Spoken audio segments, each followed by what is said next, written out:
Hi everybody, it's Geneva. I am finally back with that ATV box finished. I did record the process, but the recording got messed up and I lost the original and I don't want to talk about it, but I'm really sorry I don't have the video to show you. I will try to walk you through as best I can with what I did.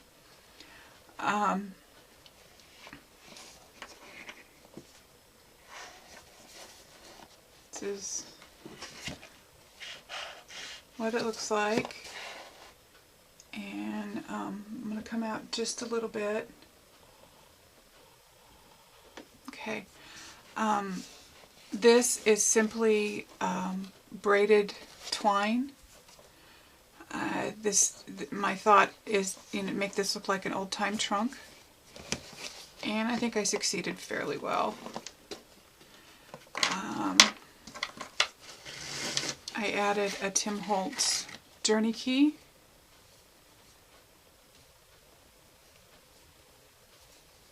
While I was braiding, I just slid it in there and then continued braiding.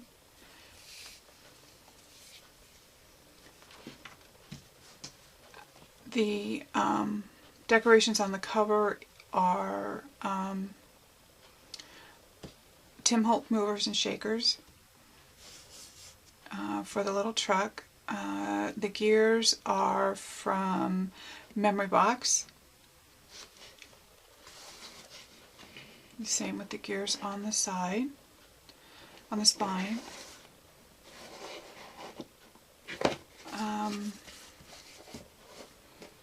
The keyhole I manufactured.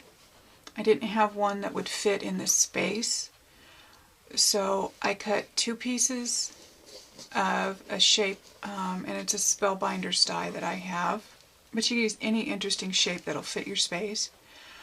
I took one of the pieces, set it aside, and the other one I used my Tim Holtz movers and shapers keyhole, and I punched out the center, and then I ran it through my embossing, with an embossing folder.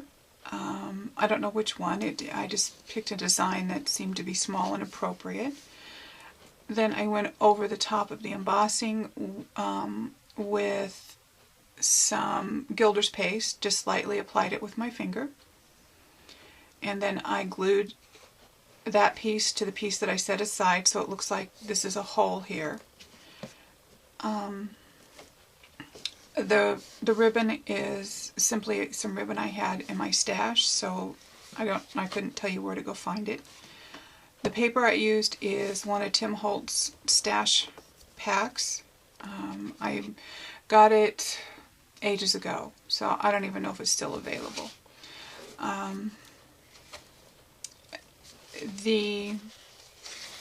The box came together really well, except for the fact that I wish I had made the spine at least 1/8 of an inch larger than I did. And that's because when I added my layers of paper, it made it not really want to sit here. So it's just a skosh too small. So when you make your own, you might take that into consideration.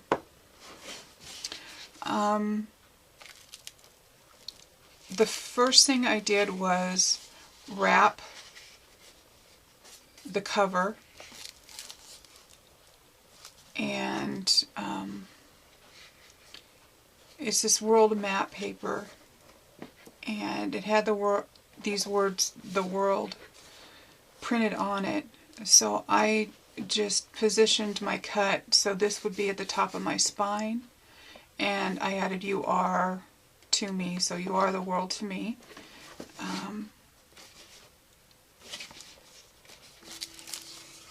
Then I wrapped my box, and I did the outside first, so I had a nice I had lining on the inside for when I placed my lining.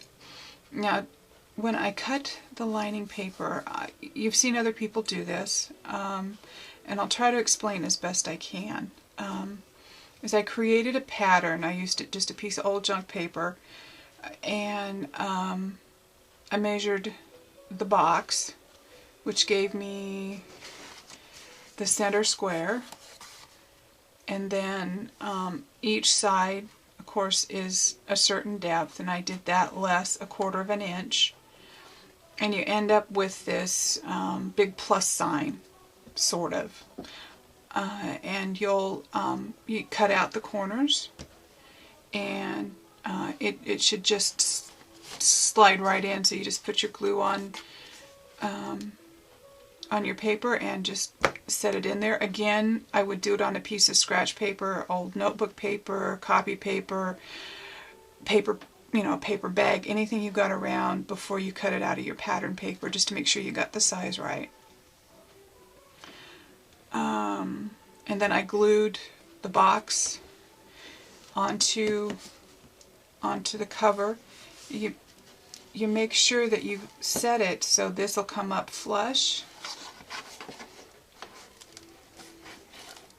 So the whole point is for this to wrap around and sit firmly against that, and for this to look essentially like it's a book.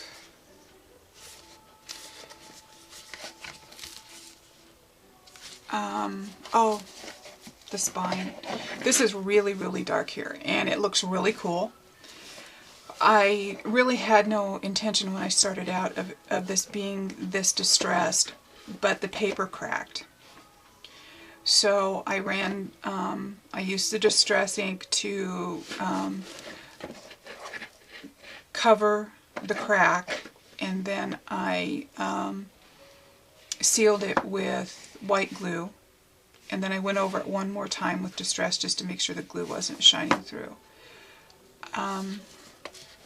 Papers crack, and I wasn't going to let it stop me from finishing the project, and I think it turned out really rather well. So there you go, with the caveat of adding a little extra width to the spine on the pattern. I think this turned out really, really well. I will see you soon with another video.